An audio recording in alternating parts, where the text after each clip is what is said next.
نحمده ونصلي ونسلم على رسوله النبي الكريم وعلى آله وأصحابه أجمعين. اللهم صل على سيدنا ومولانا محمد وعلى آل سيدنا ومولانا محمد وبارك وسلم صلاة وسلاما كثيرا كثيرا. توفیق الہی اپنے محبوب مرشد پاک کی برکت سے عصر کی اس نشست میں حکیم الامت مجدد الملت حضرت تھانوی رحمۃ اللہ علیہ کے ملفوظات کا سلسلہ چل رہا ہے. فرمایا کہ حدیث میں ہے کہ جمعے کے روز جو مر جاتا ہے، جمعے کے روز جس کا انتقال ہو جاتا ہے، اس کا حساب قیامت تک فرشتے نہیں لیتے. اس کی وجہ یوم جمعہ کی فضیلت ہے. نماز جمعہ سے قبل یا بعد کو کوئی دخل نہیں، اس لیے جنازے کے لیے نماز جمعہ کا انتظار خلاف شریعت اور عبث ہے. یعنی جس کا انتقال شب جمعہ میں ہو گیا، جمعرات گزر کے جو غروب ہوتا ہے تو شب جمعہ شروع ہو جاتی ہے، یا جمعے کے دن میں ہو گیا، اب اسے جمعے کی فضیلت حاصل ہو گئی.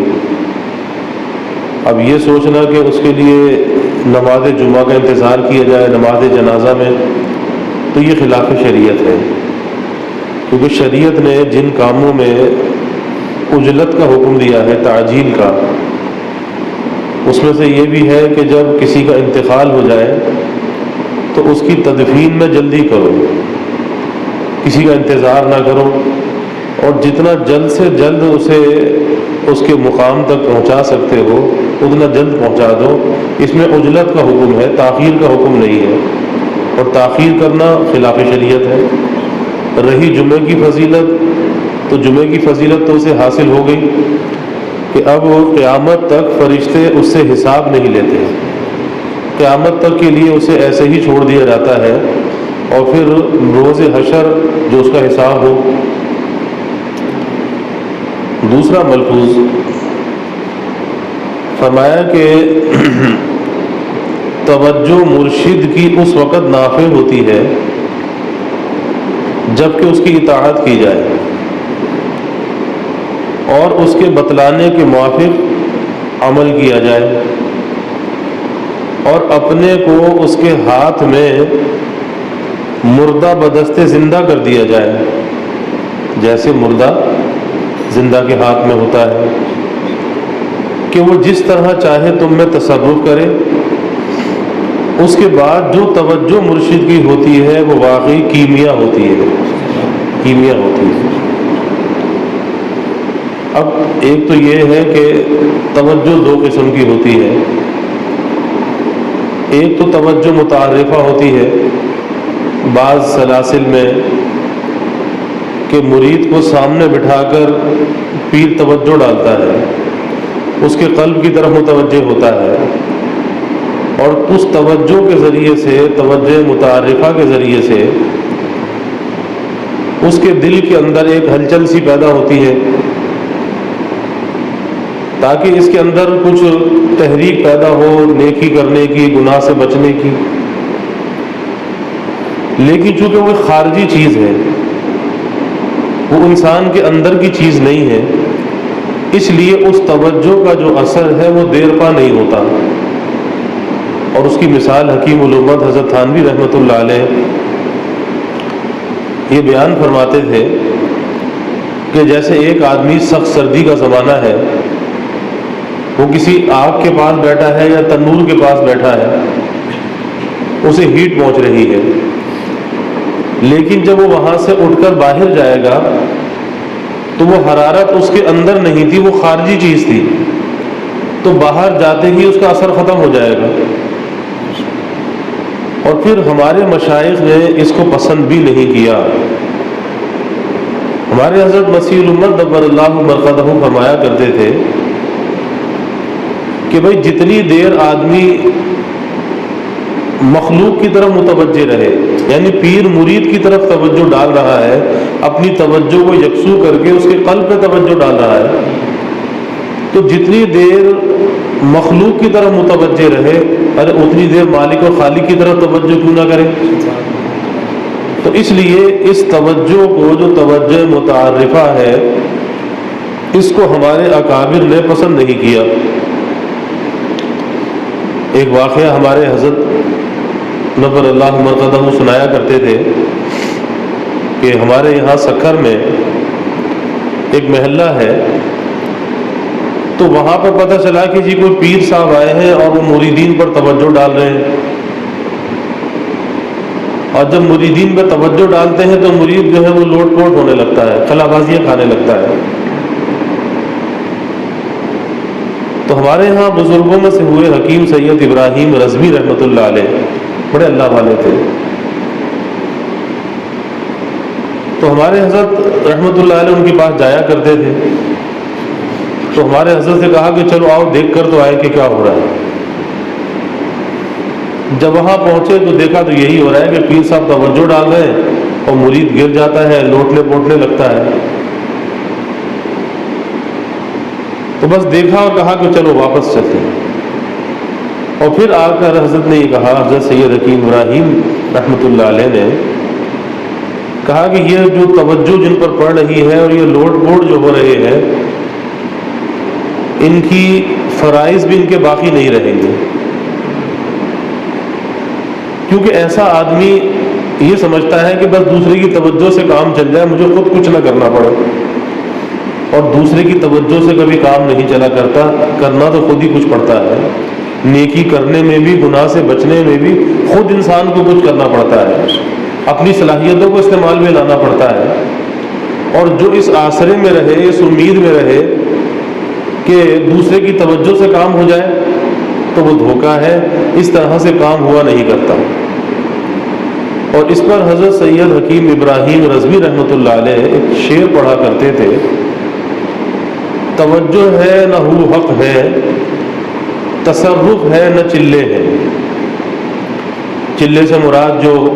عام طور پہ جو چلے مزاروں پہ ادھر ادھر چلے کیے جاتے ہیں، تو توجہ ہے نہ ہو حق ہے، تصرف ہے نہ چلے ہیں، مگر حقانیت ہے ان کی سادہ خانقاہوں میں۔ توجہ ہے نہ ہو حق ہے، تصرف ہے نہ چلے ہیں، مگر حقانیت ہے ان کی سادہ خانقاہوں میں، کہ سادگی کے ساتھ جو ہے وہاں پر حقانیت ہے، یعنی سچائی موجود ہے، کہ وہاں پر کسی کو اس قسم کی توجہات کے ذریعے سے دھوکہ نہیں دیا جاتا، بلکہ صحیح عمل بتایا جاتا ہے کہ صحیح عمل کیا ہے، اور صحیح عمل حضرت نے بتا دیا کہ وہ توجہ کون سی ہے۔ ایک بات اور ہمارے حضرت رحمۃ اللہ علیہ فرمایا کرتے تھے کہ بھائی ہمارے یہاں جو توجہ ہے وہ توجہ متعارفہ تو نہیں ہے، ہمارے یہاں جو توجہ ہے وہ توجہ مسنونہ ہے، اور وہ توجہ مسنونہ جو ہے بصورت دعا ہے، بصورت دعا ہے، کہ جس میں کسی بھی قسم کا کوئی گھاٹا ہے ہی نہیں، فائدہ ہی فائدہ ہے، دعا کے اندر فائدہ ہی فائدہ ہے، دعا مانگنے والے کا بھی فائدہ اور جس کے لیے وہ دعا کر رہا ہے اس کا بھی فائدہ۔ تو ہمارے یہاں تو توجہ مسنونہ ہے، اور حقیقت یہی ہے جو حضرت کا یہ ملفوظ ابھی میں نے پڑھا، کہ جب کوئی طالب اور سالک اپنے شیخ کی بات کو مانتا ہے، یعنی اپنی رائے کو فنا کرتا ہے، ایک تو ہے نا کہ کسی کی بات کو سن لیا، شیخ کی بات کو سن لیا، باپ کی بات کو سن لیا، استاد کی بات کو سن لیا، سن تو لیا لیکن کیا اپنی مرضی کا، اب یہ کیا ہوئی؟ خودرائی ہو گئی کہ جب کسی کو بڑا بنا لیا، کوئی ہمارا بڑا ہے، ہمارا رہبر ہے، ہمارا خیرخواہ ہے، اب وہ جو بات ہم سے کوئی کہہ رہا ہے تو وہ بات خیرخواہی پر مبنی کہہ رہا ہے، ایسا نہیں ہے کہ اس کے اندر کوئی خیرخواہی نہیں ہے، اور اگر اس کی خیرخواہی کے اندر شک ہے تو پھر تعلق ہی کیوں کیا تھا؟ پھر تعلق ہی نہیں کرنا چاہیے تھا۔ اور جب اعتماد کر لیا، اب اس اعتماد کے بعد اس پر پورا پورا بھروسہ اور یقین ہونا چاہیے۔ اس لیے حضرت فرمایا کرتے تھے کہ دو کام جو ہے وہ پہلے ہے اور دو کام بعد میں ہے۔ اعتماد اور انقیاد تو پہلے ہے کہ کسی کے ہاتھ میں ہاتھ دینے سے پہلے اس کو جانچ لے، پرکھ لے، اعتماد کر لے کہ اس قابل ہے کہ اس کے ہاتھ میں ہاتھ دیا جائے،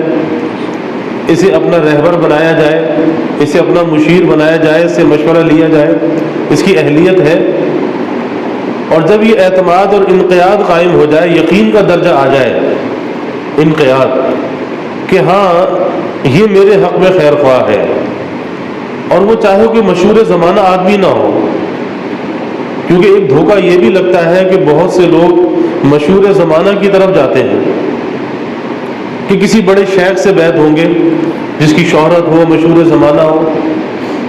لیکن یہ نہیں دیکھتے کہ نفع کا مدار کس پر ہے۔ نفع کا مدار کسی کے مشہور زمانہ ہونے پر نہیں، بلکہ نفع کا جو مدار ہے وہ مناسبت پر ہے کہ کس کو کس سے مناسبت ہو جائے۔ اب اس میں بھی ایک نفس کا قید ہوتا ہے کہ نفس ایک اندر بڑائی جو رکھتا ہے، تو ہمارے حضرت مسیح الامت رحمۃ اللہ علیہ فرمایا کرتے تھے کہ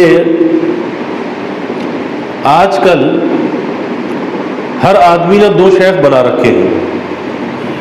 دو شیخ بنا رکھے ہیں۔ ایک تو شیخ وہی ہے کہ جس کے ہاتھ میں ہاتھ دیا ہے بتانے کے لیے کہ فلاں مشہور آدمی سے میرا تعلق ہے، مشہور زمانہ شخصیت، لیکن فرماتے تھے کہ در حقیقت اس نے شیخ اپنے نفس کو بنا رکھا ہے کہ بتانے کے لیے تو کہتا ہے کہ فلاں سے میرا تعلق ہے، لیکن بات پر کسی کی عمل نہیں کرتا، نہ اپنی کسی حالت کو بیان کرتا ہے، بات مانتا اپنے نفس کی ہے۔ تو دو شیخ بنا رکھے ہیں، ایک بتانے کے لیے اور ایک عمل کرنے کے لیے، اور عمل کس پر کرتا ہے؟ اپنے نفس کی بات پر۔ تو اس لیے اعتماد اور انقیاد یہ تو پہلے کی چیز ہے، پہلے پرکھ لے، جانچ لے۔ یہی وجہ ہے حکیم الامت حضرت تھانوی رحمۃ اللہ علیہ کے یہاں بیعت میں جلدی نہیں ہوتی تھی۔ حضرت فرماتے تھے کہ بھائی اصلاحی تعلق قائم کر لو، خط و کتابت شروع کر دو، آنا جانا شروع کر دو، اگر تمہیں مجھ سے مناسبت ہو جائے اور مجھے تم سے مناسبت ہو جائے تو بیعت ہو جانا۔ کیونکہ بیعت ہونے کے بعد اپنے کو مقید کیوں کرتے ہو؟ آزاد رہو، میں بھی آزاد، تم بھی آزاد۔ اور اگر مجھ سے مناسبت نہ ہو تو کہیں اور چلے جانا، کسی اور سے بیعت ہو جانا، کہیں اور اصلاحی تعلق قائم کر لینا۔ یا کوئی زبردستی تو نہیں ہے، کوئی فوج بھرتی کرنا تو نہیں ہے۔ اس لیے حضرت کے یہاں پہلی چیز جو تھی وہ اصلاح کا اہتمام تھا کہ اصلاح میں کون بات کو مان کر چلتا ہے، اور جو جتنا بات کو مان کر چلتا ہے اتنا اسے فائدہ اور نفع ہوتا ہے۔ تو اعتماد اور انقیاد پہلے کی چیز ہے۔ اب اس کے بعد دو چیزیں ہیں، اطلاع اور اتباع۔ اطلاع اور اتباع کہ اپنے حالات کی اطلاع، اور شیخ جو اس پر تعلیم دے اس کا اتباع۔ اب دو ہی کام کرنے کے ہیں۔ اب یہ اعتماد کا وقت تو گزر چکا، وہ تو پہلے تھا۔ تو اس لیے بات یہ چل رہی تھی کہ مرشد کی توجہ اس وقت نافع ہوتی ہے کہ جب اس کی اطاعت کی جائے، اس کی بات کو مانا جائے۔ کس طرح سے مانا جائے؟ کہ جس طرح سے وہ بتائے اس کے بتلانے کے موافق عمل کیا جائے، اور اس طرح سے اپنے کو سونپ دیا جائے جیسے مردہ بدست زندہ، کہ مردہ اس کی کوئی رائے نہیں ہوتی، غسل دینے والا جس طرح سے چاہے اسے الٹتا ہے، پلٹتا ہے، کروٹ دلاتا ہے، لیکن اس کی کوئی رائے نہیں ہے، اس نے اپنے کو گویا کہ سونپ دیا ہے۔ تو اس طرح سے اپنے کو سونپ دے، پھر اس کے بعد انسان کو فائدہ ہوتا ہے۔ میں یہ عرض کر رہا تھا کہ بات کا ماننا، جب کسی پر اعتماد کر لیا، اب یہ سمجھنا چاہیے کہ یہ میرے حق میں خیر خواہ ہے اور اس سے بڑھ کر میرا کوئی خیر خواہ نہیں ہے۔ اس لیے ہمارے حضرت فرمایا کرتے تھے، اور سلوک کا مسئلہ بھی یہ ہے کہ ایک تو یہ ہے کہ انسان کے اندر دوئی نہیں ہونی چاہیے، دو رنگی، کہ جب ایک سے وابستہ ہو گیا، اب سلوک کا مسئلہ یہ ہے کہ اپنے لیے اسے یہی سمجھنا چاہیے کہ بس اس سے بڑھ کر اب میرے لیے کوئی نافع نہیں ہے، چاہے بڑے بڑے شیخ زمانے کے اندر موجود ہوں، لیکن جہاں میرا رزق لکھا ہے اللہ نے مجھے وہاں پہنچا دیا۔ جیسے رزق ظاہر مقسوم ہے، ہمارے حضرت فرمایا کرتے تھے کہ رزق باطن بھی مقسوم ہے۔ اب جب اللہ نے وہاں پہنچا دیا، اب یہ سوچنا چاہیے کہ میری نفع رسانی میں اب اس سے بڑھ کر کوئی اور نہیں ہے، یہیں سے مجھے نفع ہوگا، یعنی اتنا اعتماد ہونا چاہیے۔ یہ نہیں کہ جس کو دیکھا اس سے متاثر ہو گئے، جس کو دیکھا اس سے متاثر ہو گئے، اچھا فلاں کے اندر تو یہ بات بھی ہے تو میرے شیخ کے اندر تو یہ بات نہیں ہے، تو اعتراض آ گیا۔ اب جب دل کی یہ کیفیت ہو گئی تو بھلا پھر اسے نفع کیسے ہوگا؟ اسے نفع نہیں ہوگا، بلکہ اب اسے اعتماد پورا کرنا چاہیے اور یہی یقین رکھنا چاہیے کہ بس اس سے بڑھ کر میرے لیے کوئی اور نافع نہیں ہے۔ اب ایک ہے انسان کسی کی بات مان کر چلے اور ایک اپنی رائے پر چلے، تو اس راستے میں جو سب سے پہلی چیز ہے وہ اپنی رائے کا فنا کرنا ہے۔ جب کسی کے ہاتھ میں ہاتھ دیا، کسی کو بڑا بنا لیا، اب یہ سوچنا چاہیے کہ چاہے میری سمجھ میں آئے یا نہ آئے، اب میں اپنے بڑے کی بات کو مان کر چلوں گا۔ اور جب انسان کی یہ کیفیت ہوتی ہے، ایک تو وہ ہے آدمی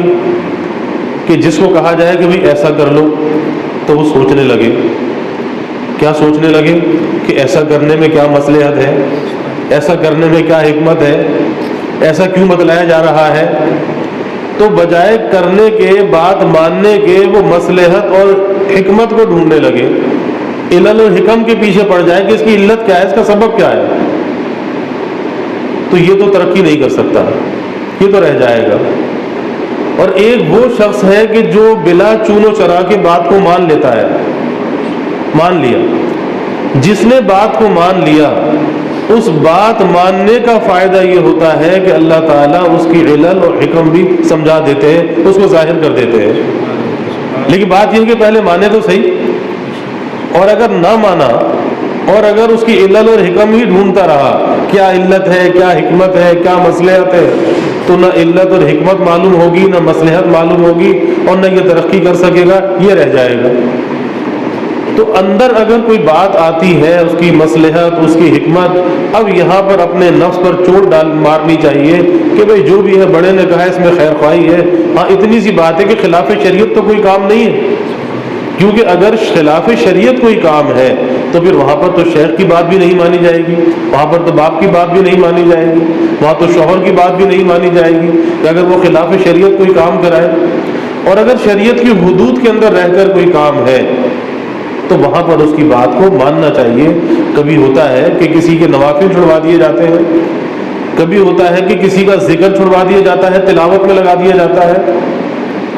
کسی کی تلاوت چھڑوا کے ذکر میں لگا دیا جاتا ہے، تو یہ بہت سی کیفیات ہوتی ہے، اور جو طبیب ہوتا ہے وہ جانتا ہے کہ اس کو کن کن اجزاء کی ضرورت ہے، وہ اجزاء کون سے ہیں جو اس کے لیے مفید ہیں، ان اجزاء کے حساب سے اس کو لے کے چلتا ہے۔ لیکن اس طریق میں جو خود رائے ہے، اپنی رائے کو دخل دینا، یہ سب سے زیادہ مضر ہے۔ اس لیے مجدد تھانوی رحمۃ اللہ علیہ فرماتے تھے کہ جو اس طریق میں قدم رکھے تو اس کا پہلا قدم یہ ہے کہ اپنی رائے کو فنا کر کے قدم رکھے۔ اپنی رائے کو کیا مطلب؟ اپنی عقل کو استعفیٰ دے کر پھر قدم رکھے، پھر تو اس کے لیے راستہ آسان ہے۔ اور جس نے قدم قدم پر اپنی رائے کو دخل دیا، پھر ایسا شخص اس راستے میں چل نہیں سکتا، اور وہ جو شیخ کی جو توجہ باطنی ہے اس کے جو فیوزات ہیں وہ اسے حاصل نہیں ہو سکتے، کیونکہ جب یہ خود رائی اس کے اندر ہے، اپنی رائے پہ چلنا، تو خود رائی کس وجہ سے ہوتی ہے؟ تکبر اور بڑائی کی وجہ سے ہوتی ہے۔ اور جس کے اندر تکبر اور بڑائی ہو، یہ راستہ تو اپنے کو پامال کرنے کا ہے۔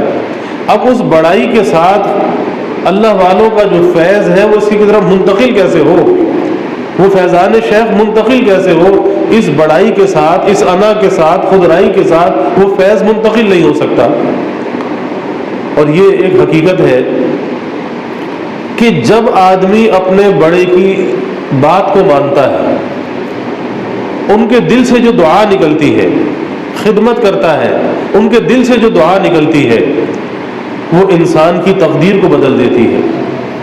اور ایسے ایسے نکمے اور ناکارہ لوگ ایسے کارآمد بن جاتے ہیں کہ دنیا انہیں اپنے سروں پر بٹھاتی ہے۔ کس وجہ سے؟ کہ اپنے بڑوں کی دعا لے لی، بڑوں کی توجہ کام آ گئی۔ آپ دیکھیں نا حضرت بایزید بستامی رحمۃ اللہ علیہ، کتنے بڑے اللہ والے ہیں، لیکن کیا ہوا؟ ماں کی دعا لگی، ماں کی دعا۔ کہتے میں چھوٹا سا بچہ تھا، رات کا وقت تھا، ماں نے پانی مانگا، میں اٹھا، پانی کا پیالہ لیا، ماں کے پاس گیا، دیکھا ماں کی تو آنکھ لگ گئی۔ اب تو آج کے زمانے جیسا بچہ ہو کہ ہم جیسا ہو، اچھا جی ماں سو گئے، چلو ہم بھی سو جاتے، لیکن وہ سعادت مند بچہ تھا، اللہ نے ان کی مقدر میں سعادت لکھی تھی۔ پانی کا پیالہ لیے کھڑے رہے کہ نہ معلوم کس وقت ماں کی آنکھ کھل جائے اور کس وقت مانگ لے اور میں سوتا رہ جاؤں۔ آج تو لوگ خدمت کو بوجھ سمجھتے ہیں، میں کہتا ہوں خوشی کے ساتھ خدمت کرنی چاہیے اور سعادت سمجھ کر خدمت کرنی چاہیے، اور اس پر شکر بھی ادا کرنا چاہیے کہ اللہ کا شکر ہے کہ اللہ نے ہم سے کوئی خدمت لے لی۔ شکر ادا کرنا چاہیے، دل کی گہرائیوں سے شکر ادا کرنا چاہیے۔ اللہ تعالیٰ فتوحات کے دروازے کھول دیتا ہے، کامیابیوں کے دروازے کھول دیتا ہے۔ اب چھوٹا سا بچہ ہے، لیکن سوچ کیا ہے کہ اگر ماں پھر اٹھ گئی، ماں نے پھر پانی مانگا، میں سوتا رہا، ماں کو تکلیف ہوگی، تو پانی کا پیالہ لیے ماں کے سرہانے کھڑے رہے۔ اب جب ماں کی آنکھ کھلی اور ماں نے جب یہ منظر دیکھا کہ یہ بچہ پانی کا پیالہ لیے ہوئے کھڑا ہے، ماں کے دل سے دعا نکلی۔ فرماتے ہیں کہ اللہ نے میرے لیے ولایت کے دروازے کھول دیے۔ ماں کی جو دعا لگی، اللہ نے ولایت کے دروازے کھول دیے۔ تو اس لیے بھائی خدمت جو ہے یہ بہت بڑی عبادت ہے، اور یہ نماز روزہ وغیرہ سے بڑھ کر یہ عبادت ہے کہ خلق خدا کو اپنی طرف سے راحت پہنچانا، خلق خدا کی خدمت کرنا، یہ بہت بڑی نیکی ہے، اور اتنی بڑی نیکی ہے انسان کے تصور سے بھی کہیں زیادہ ہے۔ تو اس لیے میں یہ عرض کر رہا تھا کہ خود رائی، اپنی رائے پہ چلنا، یہ بڑوں کی توجہ اور دعا سے محروم کر دیتا ہے، اور کسی کی بات کو ماننا، خدمت کرنا،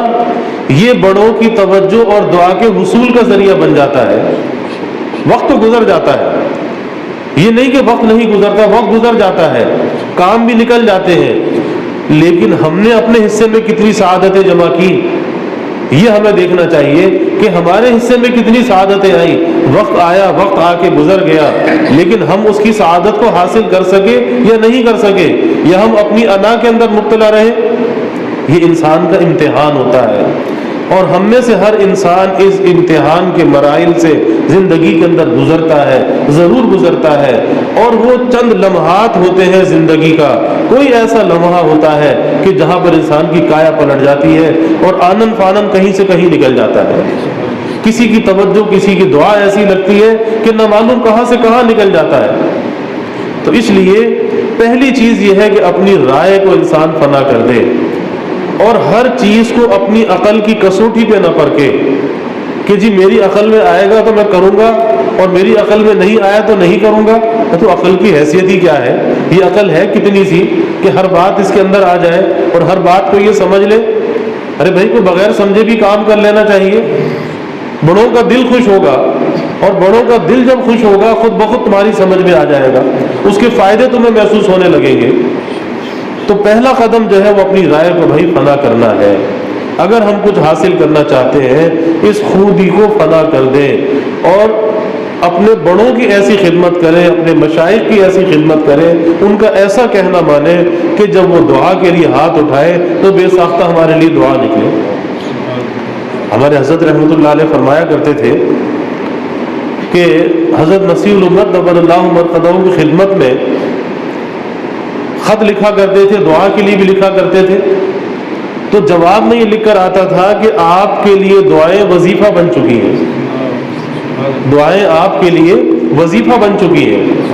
کیا مطلب کہ شیخ کا اتنا دل خوش تھا کہ شیخ جب دعا کے لیے ہاتھ اٹھاتا ہے تو دعا جو ہے وہ بغیر اختیاری طور پر بھی اس کے حق میں نکلتی ہے۔ تو اتنا اپنے بڑوں کے دل میں جگہ بنانی چاہیے کہ ہمارے کسی بھی چیز سے ان کو اگر راحت پہنچتی ہے وہ قربانی ضرور دینی چاہیے۔ ان کے دل کے اندر اگر جگہ بن گئی تو نہ معلوم کیا سے کیا انسان کو حاصل ہو جائے گا۔ اس لیے بھائی اپنی رائے کو سب سے پہلے فنا کرنا چاہیے۔ بات یہ چل رہی ہے کہ یہ راستہ اپنے کو فنا کرنے کا راستہ ہے۔ جب انسان کو اللہ والوں کی توجہ، ان کی برکات، ان کے فیوزات حاصل ہوتے ہیں تو ایک بات اور فرمایا کہ فیض کی جو مثال ہے، فیض کی مثال پانی کی ہے۔ جیسے پانی ہوتا ہے، یہ فیض کی مثال ہے، اور پانی جو ہے وہ ہمیشہ نشیب میں جاتا ہے، پانی اونچائی کی طرف نہیں جاتا، پانی نشیب کی طرف جاتا ہے۔ تو اپنے بڑوں کے سامنے اپنے کو نشیب بنا لو، اپنے ماں باپ کے سامنے، اپنے مشائخ کے سامنے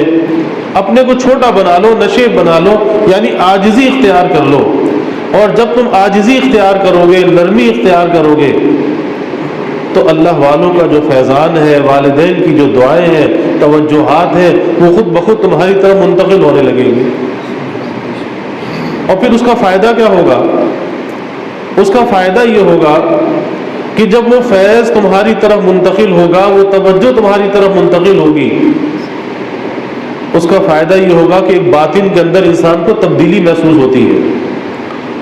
اور غیر ارادی طور پر وہ ایسی تبدیلی ہوتی ہے کہ جو اسے خود بھی محسوس ہوتی ہے کہ پہلے میرے دل کی وہ کیفیات نہیں تھی جو اب میرے دل کی کیفیات ہیں۔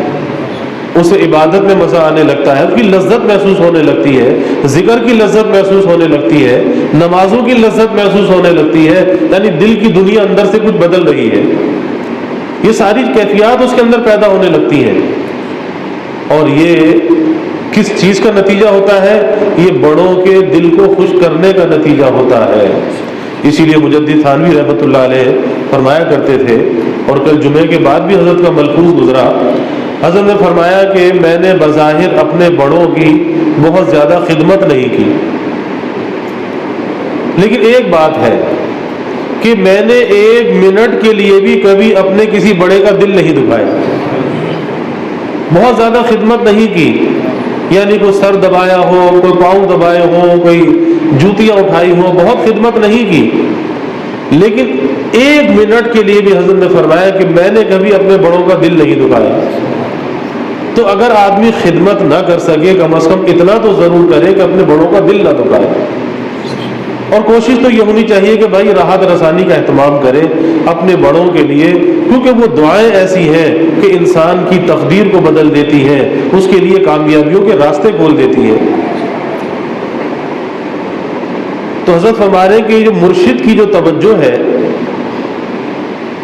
جب انسان اس توجہ کو لینے والا بن جاتا ہے،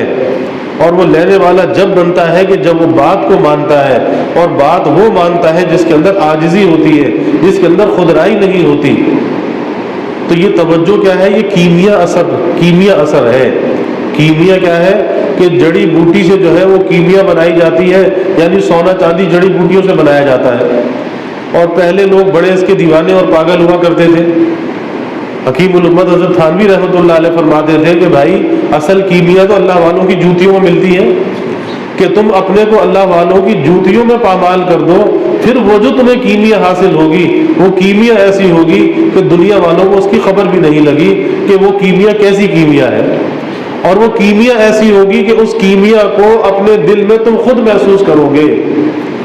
تو بھائی تعلق جو ہے اللہ والوں سے وہ صرف نام کا نہیں ہونا چاہیے، ہمارے حضرت فرماتے تھے کہ نہ وہ رسمی ہو نہ وہ اسمی ہو، نہ نام کے لیے ہو نہ رسم کے لیے ہو، کہ ایک رسم ہے جی بیعت ہو گئے بس ہو گئے اور اس کے بعد آگے پیچھے کچھ بھی نہیں۔ تو اللہ والوں سے جو تعلق ہے وہ اصلاح کے لیے ہونا چاہیے، تعلق مع اللہ میں ترقی کے لیے ہونا چاہیے، اور وہ جب ہوتا ہے کہ جب آدمی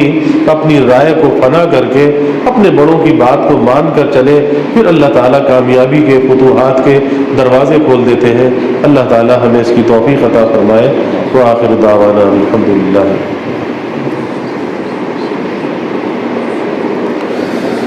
الحمد لله رب العالمين والعاقبة للمتقين والصلاة والسلام على أشرف الأنبياء والمرسلين اللهم صل على سيدنا ومولانا محمد وعلى آل سيدنا ومولانا محمد وبارك وسلم ربنا آتنا في الدنيا حسنة وفي الآخرة حسنة وقنا عذاب النار ربنا أتمم لنا نورنا واغفر لنا إنك على كل شيء قدير ربنا ظلمنا أنفسنا وإن لم تغفر لنا وترحمنا لنكونن من الخاسرين ربنا هب لنا من أزواجنا وذرياتنا قرة أعين واجعلنا للمتقين إماما اللهم ألف بين قلوبنا وأصلح ذات بيننا واهدنا سبل السلام ونجنا من الظلمات إلى النور وجنبنا الفواحش ما ظهر منها وما بطن وبارك لنا في أسماعنا وأبصارنا وقلوبنا وأزواجنا وذرياتنا وتب علينا إنك أنت التواب الرحيم واجعلنا شاكرين لنعمتك مثنين بها قابليها وأتمها علينا اللهم أعنا على ذكرك وشكرك وحسن عبادتك اللهم إنا نسألك الهدى والتقى والعفاف والغنى اللهم إنا نسألك الصحة والعفة والأمانة وحسن الخلق والرضا بالقدر اللهم زدنا ولا تنقصنا وأكرمنا ولا تهنا وآتنا ولا تحرمنا وآثرنا ولا تؤثر علينا وأرغنا وارض عنا وأرغنا وارض عنا اللهم إنا نعوذ بك من جهد البلاء ودرك الشقاء وسوء القضاء وشماتة الأعداء اللهم إنا نعوذ بك من زوال نعمتك وتحول عافيتك وفجاءة نقمتك وجميع سخطك وجميع سخطك يا الله يا رحمن يا رحيم يا كريم يا أرحم الراحمين يا أكرم الأكرمين یا اللہ ہمارے حضرت قاری صاحب کو بہت اچھی صحت بعافیت یا اللہ جلد عطا فرما، یا اللہ ان کا ٹھنڈا سایہ تادیر ہمارے سروں پہ سلامت فرما، یا اللہ محض اپنے فضل و کرم سے یا اللہ اس بیماری والی نعمت کو صحت والی نعمت سے مبدل فرما، ہر قسم کی پیچیدگی سے پریشانی سے یا اللہ حفاظت فرما، یا اللہ یہ سایہ تادیر ہمارے سروں پہ سلامت فرما، ہمیں اپنے بڑوں کی یا اللہ قدردانی نصیب فرما، بڑوں کی خدمت کرنے والا بنا، اپنے بڑوں کے حق میں راحت رساں بنا، اپنے بڑوں کی دعائیں لینے والا بنا،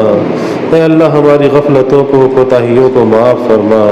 اے اللہ ہم سے درگزر کا معاملہ فرما، ہمیں دین دنیا آخرت کی ہر بھلائی عطا فرما،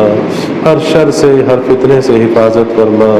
یا اللہ ہمیں عافیت دارین عطا فرما، ربنا تقبل منا انك انت السميع العليم وتب علينا انك انت التواب الرحيم وجزى الله عنا محمدا صلى الله عليه وسلم ما هو اهله وصلى الله تعالى وسلم على النبي الكريم آمين برحمتك يا رب۔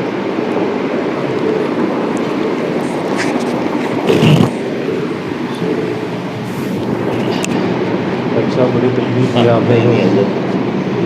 اللہ